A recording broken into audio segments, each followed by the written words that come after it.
Olá galera, quem vos fala aqui novamente é o Thiago Marques do canal Internet Money e hoje nós vamos falar sobre contrato de mútuo. O que é contrato de mútuo?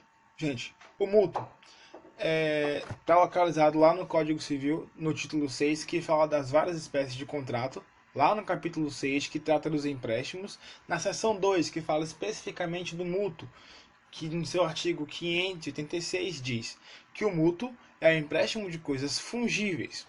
O mutuário é obrigado a restituir ao mutuante o que dele recebeu em coisa do mesmo gênero, qualidade e quantidade. Características do mútuo. Então, galera, olha só. O contrato de mútuo ele tem algumas características especiais. Ele tem a sua característica real, que se dá quando ocorre a tradição da coisa, ou seja, a entrega. Dentro do contrato de código, dentro do contrato de mútuo, nós temos duas figuras importantes, que são o mutuante e o mutuário. Mais para frente eu vou falar sobre elas, mas antes eu queria falar dessas características. Então, além dele ser real, onde você tem essa característica de real quando você tem a tradição, que é a entrega daquela coisa, daquele bem fungível, ele é unilateral, porque apenas uma das partes deste contrato vai contrair uma obrigação.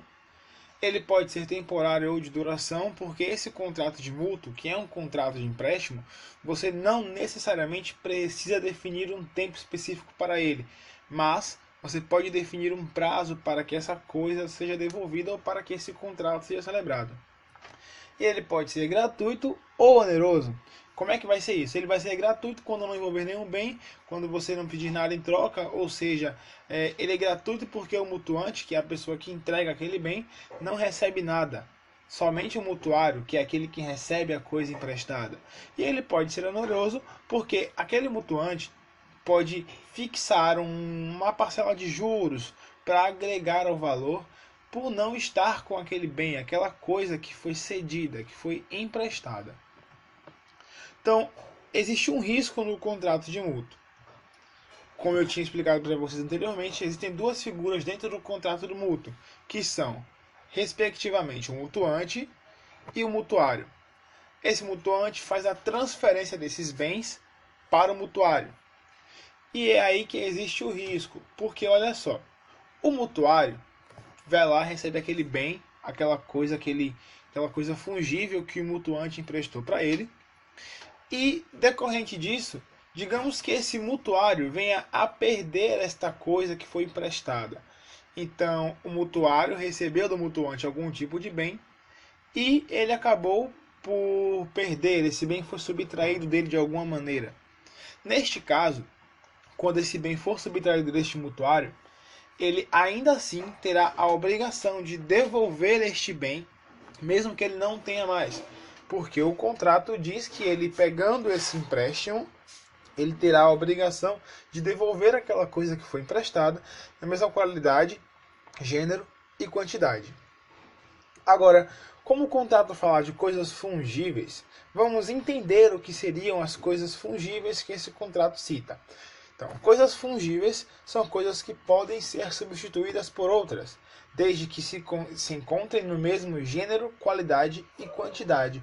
Então, se você tem algo que você empresta para alguém e essa coisa pode ser substituída por outra coisa, mas desde que seja do mesmo gênero, qualidade e quantidade, então isso entra em classificação de coisa fungível, algo que pode ser feito de forma diferente, algo que pode ser trocado.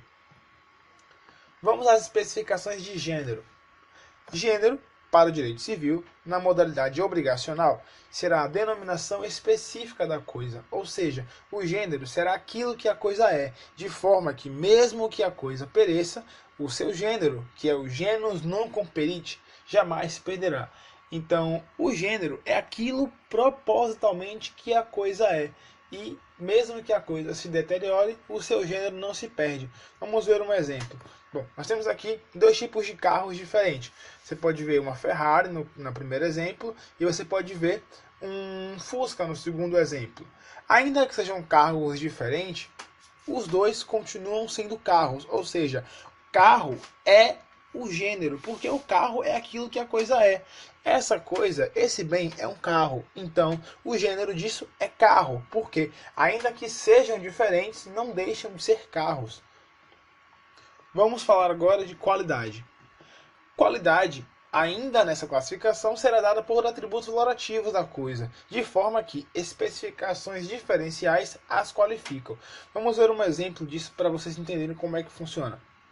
Eu vou pegar aquele mesmo exemplo que eu dei do anterior sobre os carros para vocês entenderem a qualidade. Lembram que eu falei que ainda que sejam diferentes, eles possuem o mesmo gênero? Então, aqui você tem uma espécie de qualidade que seria referente ao valor econômico. Você pode ver o primeiro carro acima é uma Ferrari e o carro abaixo é um Fusquinha. Se você for pegar o quesito do valor econômico, é óbvio que você vai ter uma qualidade muito maior na construção da Ferrari e você vai ter uma qualidade um pouco inferior referente ao Fusca. Então, quando você fala de qualidade em valor econômico, você pode atribuir isso a esse fato, que as coisas são a mesma coisa, mas a qualidade é um pouco inferior. Um outro exemplo disso seria referente ao decurso do tempo. Eu deixei o exemplo da Ferrari, mas eu coloquei um outro carro aqui, para vocês verificarem que olha só o estado desse carro. Então, quando você fala de qualidade, você pode estar falando de avarias também. Você tem um carro novo, né, que vai ser a Ferrari, e você tem um carro que não é tão novo, que pelo mau uso ou pelo próprio decurso do tempo, pode ter sido afetado e vir a ter algumas avarias que vão afetar a sua qualidade. Vamos falar agora de quantidade, galera. Bom, quantidade, de forma bem simples, será a unidade da coisa cedida, como dinheiro, aparelhos eletrônicos ou qualquer outro tipo de bem móvel. No momento da devolução, esta quantidade deverá ser igual à quantidade da coisa cedida inicialmente.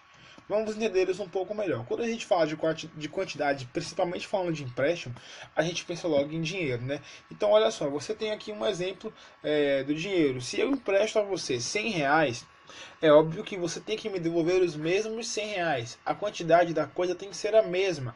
A não ser que na hora de fechar esse contrato, da celebração deste contrato, nós tenhamos firmado uma parcela de juros, onde você com certeza teria que efetuar este pagamento pelo tempo em que você ficou com este bem na mão. O tempo que você ficou com esse bem que ele não estava comigo. Seria um tempo onde eu poderia fixar um juros maior para que eu pudesse ser restituído referente a não estar com essa coisa em mãos, para que eu não tivesse a ter nenhum tipo de prejuízo. Então é nesse sentido aí que a gente encaixa essa questão de quantidade. Mas você não pode falar só de dinheiro. Eu posso te emprestar também um aparelho eletrônico, como um smartphone, um tablet ou até mesmo um notebook. E isso também tem que ser devolvido na mesma quantidade. Exemplo, se eu te emprestei 2 smartphones, você me devolve 2 smartphones. Se eu te empresto um notebook, óbvio você me devolve um notebook. Não precisa, pelo fato de ser o contrato de multa, não precisa ser o mesmo smartphone ou o mesmo notebook. Mas você tem que me devolver algo que, assim como a gente aprendeu, seja igual em quantidade, qualidade e gênero. Um outro exemplo também seriam joias. Mas aí você empresta, né, uma joia, acho que a maioria não emprestaria, mas você empresta uma joia e você quer receber aquela mesma joia, ou uma joia similar, que seja no mesmo valor econômico, que seja na mesma qualidade, no mesmo gênero. Então, vamos falar agora sobre aquelas 2 figuras importantes que eu citei no começo da aula, que seria o mutuário e o mutuante. Então vamos falar um pouquinho sobre os dois. O artigo 586 no Código Civil cita essas 2 figuras importantes do contrato. Ou seja, você tem um mutuante, que é aquele que será o credor deste empréstimo, e um mutuário, que neste caso será o devedor deste empréstimo, sendo obrigado a devolver a coisa igual ou parecida, desde que siga os padrões de gênero, qualidade e quantidade que a gente já viu no slide anterior. Vamos falar sobre essas 2 para a gente ter uma noção maior. Então, no lado direito aqui da tela, vocês estão vendo o mutuário, né? E no lado esquerdo a gente pode visualizar o mutuante. Então, esse mutuante vai ceder um bem para esse mutuário, que vai ser um bem em gênero, qualidade e quantidade. Agora, pela força do contrato, este mutuário ele se obriga a restituir o mutuante em coisa de mesmo gênero, qualidade e quantidade. Essa é a parte simples, essa é a base do contrato de mútuo. Você tem um mutuante, um mutuário, o mutuante vai ceder para o mutuário algum tipo de bem móvel, que é um bem fungível, tá? Os bens fungíveis, que são aqueles que podem ser substituídos em gênero, qualidade e quantidade, e o mutuário, pela letra da lei, se obriga a devolver este bem em mesmo gênero, qualidade e quantidade. Vamos a uma especificação de mútuo com menor, que seria aquela celebração de um contrato de mútuo com menores, ou aquelas pessoas incapazes. A gente cita o menor, mas ele trata disso de forma geral como a incapacidade civil da pessoa. Então, o Código Civil, em seu artigo 588, trata acerca do contrato de mútuo com menores e indica que tal forma de contrato, quando realizada sem o consentimento de seus respectivos responsáveis, deixará de proceder em seu efeito de devolução do domínio da coisa emprestada. Então, vamos entender como é que funcionaria isso de forma melhor. Você tem a figura do mutuante. Esse mutuante faz um empréstimo de algum tipo de bem para o mutuário menor. Só que para que esse contrato seja validado, os responsáveis deste mutuário menor ou desta pessoa que seria civilmente relativamente incapaz, esses responsáveis têm que estar a par dessa situação. Eles têm que saber que este negócio jurídico está sendo celebrado para que ele consiga ter uma validade. Assim, o mutuário menor poderá efetuar a devolução daquele bem que foi cedido inicialmente para o mutuante. E caso isso não ocorra, esse mutuário menor, como diz a própria letra da lei, não se verá obrigado a fazer a restituição deste bem que foi cedido. Ou seja, você tem os responsáveis do mutuário menor e você tem o mutuante.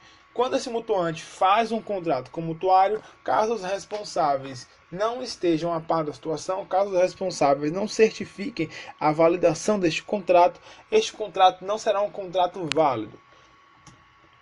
Mas existem algumas previsões legais lá no artigo 589 que falam especificamente sobre esse tema citado no artigo 588, sobre essa relação do mutuário com o menor. A gente vai estudar cada um deles de uma forma específica para poder entender como eles funcionam e de que forma isso acontece. Então, olha só, o artigo 589 diz em seu inciso 1º: se a pessoa de cuja autorização necessitava o mutuário para contrair o empréstimo o ratificar posteriormente. Foi como eu falei no slide anterior. Você tem um mutuante e você tem a figura do mutuário menor. Essa relação jurídica, se o responsável desse mutuário, posteriormente, 1, 2 ou 3 dias depois, ou até mais, vier a ratificar, fazer a confirmação daquele negócio jurídico celebrado, então aí este negócio jurídico terá sua validade. Mas, por hora, até que o responsável não ratifique, até que o responsável faça essa verificação, esse negócio jurídico, ainda que celebrado, terá a sua base de nulidade legal. Vamos ao artigo 589, lá no seu inciso 2, que diz: se o menor, estando ausente essa pessoa seria o responsável, se viu obrigado a contrair o empréstimo para seus alimentos habituais. Então vamos entender como é que seria isso. Você tem um mutuante e aí você tem novamente a figura do mutuário menor. Só que aqui você verifica uma situação diferente. O direito brasileiro, ele trata acerca de um tema muito específico quando você fala de menores e ainda quando você fala de vida. Eu não vou dizer só do menor, mas de qualquer outra pessoa. O ser humano em si, ele tem um bem jurídico tutelado que se chama vida. E a vida precisa ser cuidada de qualquer forma, e especificamente, ainda mais se for a vida de um menor. Então, permitiu-se essa hipótese do menor celebrar este contrato com o mutuante, se for uma questão de contrair os seus alimentos habituais, na finalidade da proteção do menor, na finalidade de que qualquer pessoa, e não só o menor, precisa de seus alimentos para se manter. Uma pessoa não consegue viver se não comer. Então esse menor pode se ver obrigado, esse mutuante, a realizar este contrato sem o consentimento dos responsáveis, para que posteriormente eles ratifiquem essa forma de contrato também, se for em questão de alimentos, comida, o pão de cada dia desse menor, tá? Então, previsões legais agora para o inciso 3 do artigo 589, que diz que se o menor tiver bens ganhos com o seu trabalho, mas, em tal caso, a execução do credor não lhes poderá ultrapassar as forças. O que quer dizer isso, gente? Vamos explicar, vamos entender como é que funciona isso. Digamos que você tem um mutuário menor, né? Você tem a figura daquele incapaz ou daquele mutuário menor. E aí você tem um mutuante que realizou um empréstimo para esse mutuário menor. Só que esse mutuário menor, fora esse empréstimo, ele tem uma outra fonte de renda. Ele tem um outro trabalho, algo que lhe traz uma renda, que lhe traz bens, tá? Que são alheios, bens diferentes a esse empréstimo que ele contraiu. Bom, a lei, especificadamente quando trata sobre esse fato, ela tem que trazer novamente a proteção do menor. Então ela diz que o mutuante, tá, não poderá exigir desse menor mais do que ele recebe, seria mais do que ele ganha. Ou seja, ainda que o empréstimo seja para facilitar, digamos que esse mutuante emprestou para esse mutuário menor um valor de R$1.000. Só que esse mutuário menor só recebe R$500 por mês. Então, esse mutuante não poderá exigir desse mutuário menor essa dívida integralmente de R$1.000. Porque esse mutuário menor só recebe 500. Então, ele só poderá exigir desse menor até essa base que ele recebe, não mais do que isso. Para a finalidade de proteção novamente do menor, né? Mas agora o inciso 4, né, desse mesmo artigo, ele cita que se o empréstimo reverteu em benefício do menor. Vamos ver como é que funciona isso. Você lembra lá na frente que a gente falou sobre a questão do contrato ser celebrado com o mutuante referente ao menor, mas que se não tiver uma validação, uma ratificação, esse contrato não será validado e esse menor não terá a obrigação de devolver aquele bem? É basicamente referente a isso. O mutuante, ele vai fazer o empréstimo para esse mutuário menor, tá? Só que o que vai acontecer?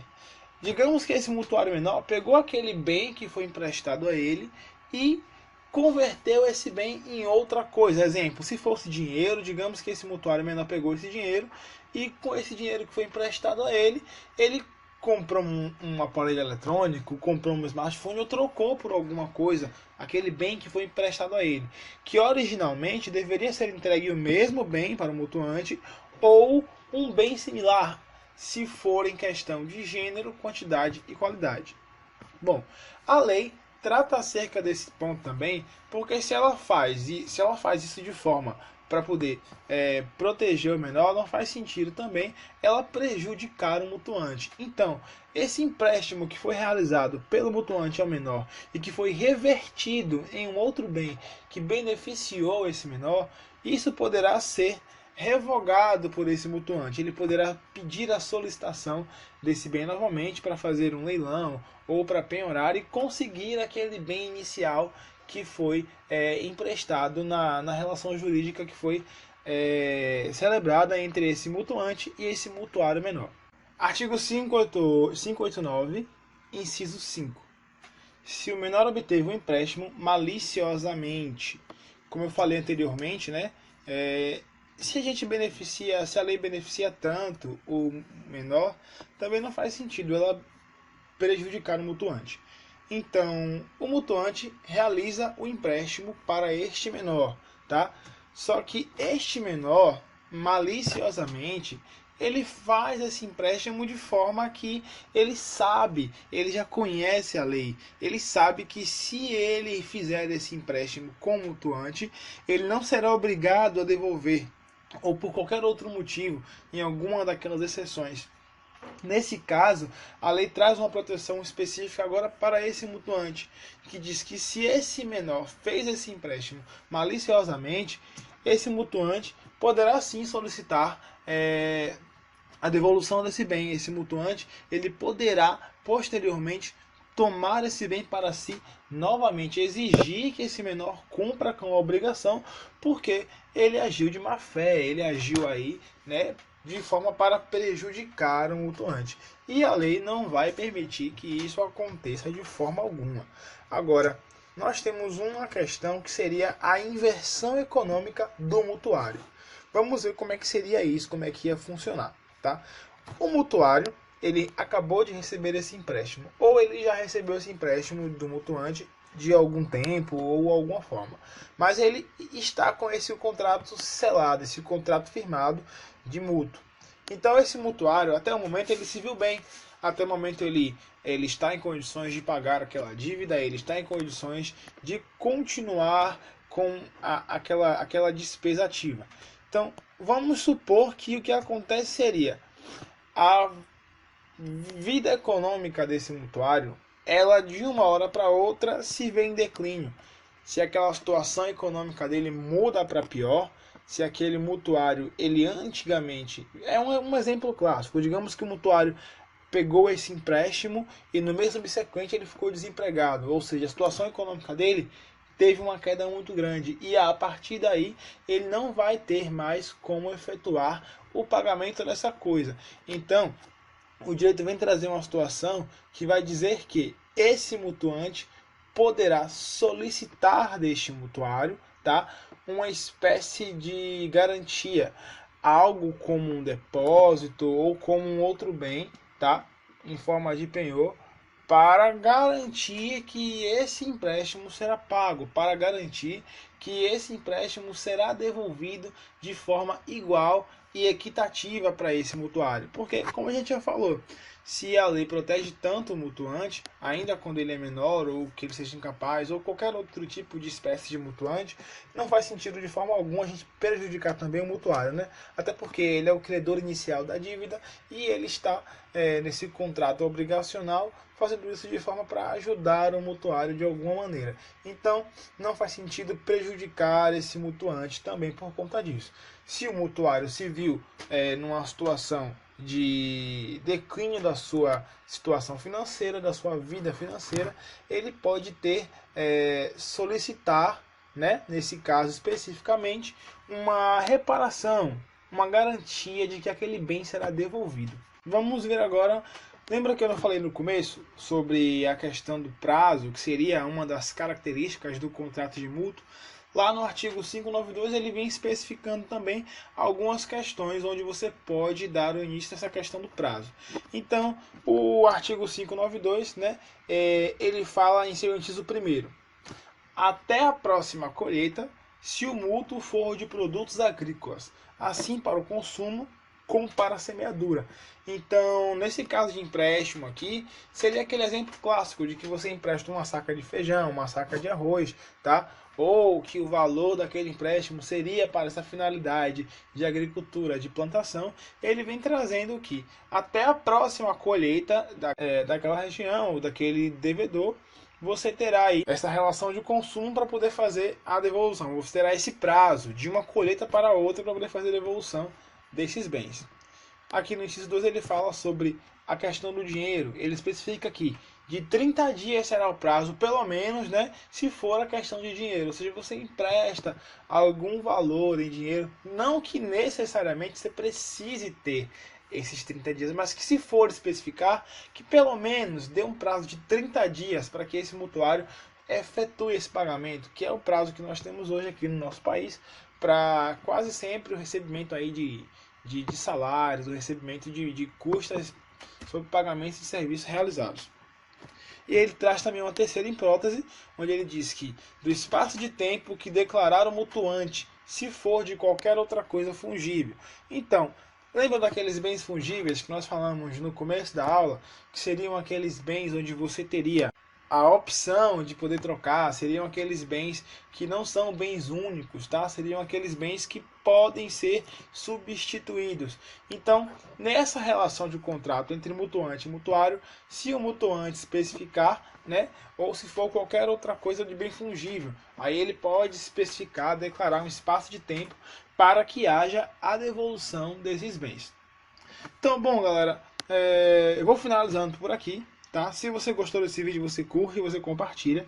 Eu vou deixar esse material na descrição do vídeo para que você consiga fazer o download, não só desse slide, se você quiser apresentar Ou também, se você quiser dar uma revisada no material, eu vou deixar também um material prático sobre tudo isso, falando direitinho, cada pedacinho, cada parte. Se você não entendeu alguma coisa, você pode baixar o material e você pode acompanhar a aula além do material, que vai ficar bem mais interessante, tá?